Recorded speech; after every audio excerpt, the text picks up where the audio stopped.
Əzizlərimizi öldürən müharibələr, dərmanlar, siqaretlər və yalanlar bizə necə satılır? Manipulator, PR menecer, praktik psixoloq və sosial mühəndis Yəhudi əsilli Edward Bernays və onun propaganda kitabıdır.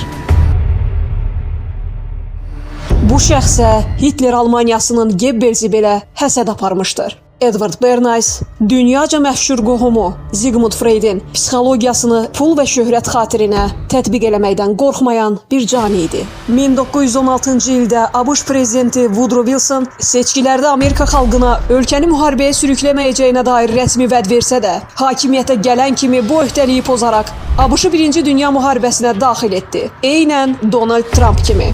O, dövlətin yaratdığı İctimai İnformasiya Komitəsində bu hərbi prosesi kütlələrdə demokratiyanın müdafiəsi markeri altında satmağı bacardı.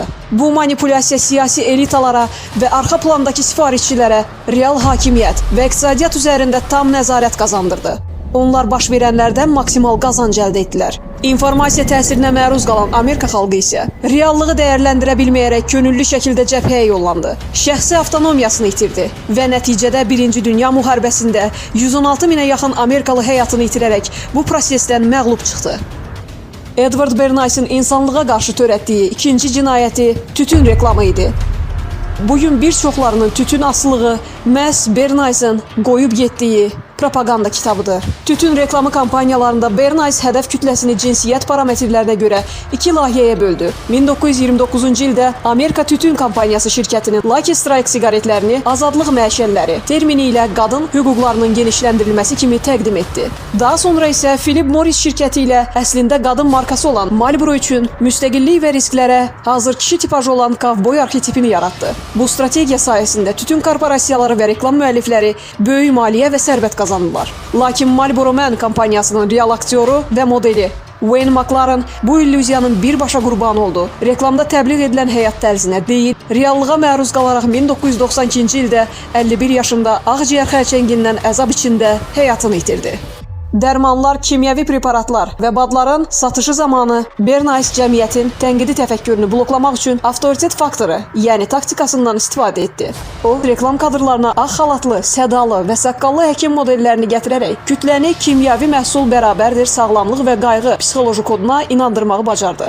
Bu mexanizm reklam edilən məhsulun satışından milyonlar qazanan farmasevtik şirkətlərin və istehlakçıların tam qalibiyyətini təmin etdi.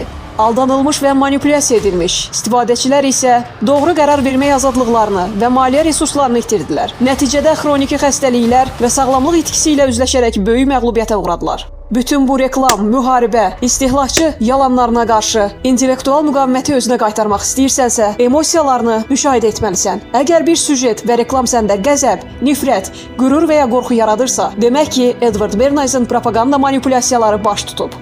Əsas yol isə media və sosial şəbəkələrdə izlədiyiniz hər bir şeyə, çağırışlara baxarkən əzizlərinizi və özünüzü qorumaq, onları ölümün caynağından xilas etmək üçün sizə satılmaq istənənlərin arxasındakı uca mənaları, şərəf, azadlıq, xilas və s. kənara qoyaraq yalın faktlara baxmalısınız.